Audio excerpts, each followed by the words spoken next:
السلام علیکم ورحمۃ اللہ وبرکاتہ۔ الحمد للہ وحدہ والصلاة والسلام علی من لا نبی بعد اما بعد فاعوذ باللہ من الشیطان الرجیم بسم اللہ الرحمن الرحیم۔ انما المؤمنون اخوہ، بلا شبہ سب مسلمان بھائی بھائی ہیں۔ یہ قرآن حکیم کی آیت مبارکہ ہے۔ اسی طرح ہمارے آقا خاتم الانبیاء والمرسلین حضرت محمد رسول اللہ صلی اللہ علیہ وسلم کا ارشاد گرامی ہے، المسلم اخو المسلم لا یظلمہ ولا یسلمہ ولا یحقرہ۔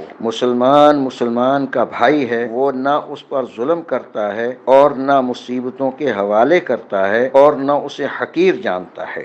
اسی طرح نبی کریم صلی اللہ علیہ وآلہ وسلم نے حجۃ الوداع کے موقع پر ارشاد فرمایا، اے لوگو میری بات سنو اور سمجھو، جان لو کہ ہر مسلمان دوسرے مسلمان کا بھائی ہے، سب اہل اسلام ایک برادری ہیں، کسی شخص پر اپنے بھائی کا مال حلال نہیں جب تک وہ اپنی خوشی سے نہ دے، ایک دوسرے پر ظلم نہ کرو۔ اب اس میں ہمیں دیکھنا ہے کہ اللہ سبحانہ و تعالی نے اور ہمارے آقا صلی اللہ علیہ وآلہ وسلم نے کیا کیا ارشاد فرمائے ہیں۔ ان میں صرف آج ایک بات عرض کرنی ہے کہ رسول اللہ صلی اللہ علیہ وسلم نے فرمایا کہ مسلمان بھائی کا مال دوسرے کے لیے حلال نہیں ہے جب تک وہ اپنی خوشی سے نہ دے۔ اب ہم دوسرے کا مال لیتے ہیں اور اس میں اتنی لاپرواہی کرتے ہیں کہ ہم سوچتے ہی نہیں ہیں کہ یہ اس دنیا میں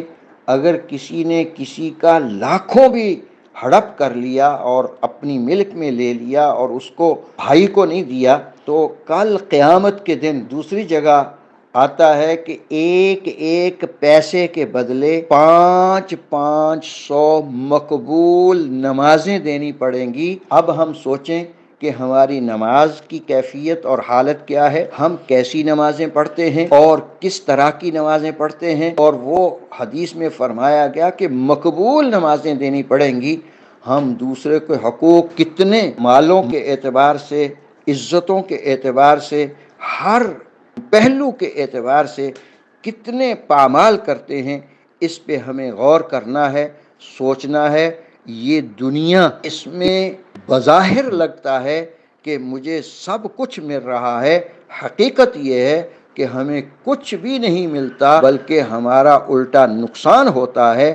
جیسے اللہ جل جلالہ قرآن حکیم میں ارشاد فرما رہے ہیں، الذین یأکلون فی بطونہم نارا، دوسرے کا مال کھا کھا کر کے یأکلون فی بطونہم نارا، اپنے پیٹوں میں آگ بھر رہے۔ اللہ جل جلالہ ہمیں تھوڑا سا فہم سمجھ نصیب فرمائے کہ ہم دوسروں کے مالوں کو دیکھیں تک نہیں۔ ہاں، اگر کسی کا مال لیا ہے اور کسی کا ہمارے پاس ہے، ہمیں معلوم ہے، تو اسی دنیا میں اس کے بارے میں سوچیں کہ ہم نے اس کو دینا ہے، اور اگر یہاں نہیں دیں گے تو کل قیامت کا دن بہت بڑا انصاف کا دن ہے، وہاں ہمیں دینا پڑے گا، اور یہاں دینا آسان ہے، وہاں دینا بہت مشکل ہوگا۔ اللہ جل جلالہ ہمیں فہم سلیم نصیب فرمائے کہ ہم کیسے دوسرے کے مالوں کو اپنا مال سمجھتے ہیں۔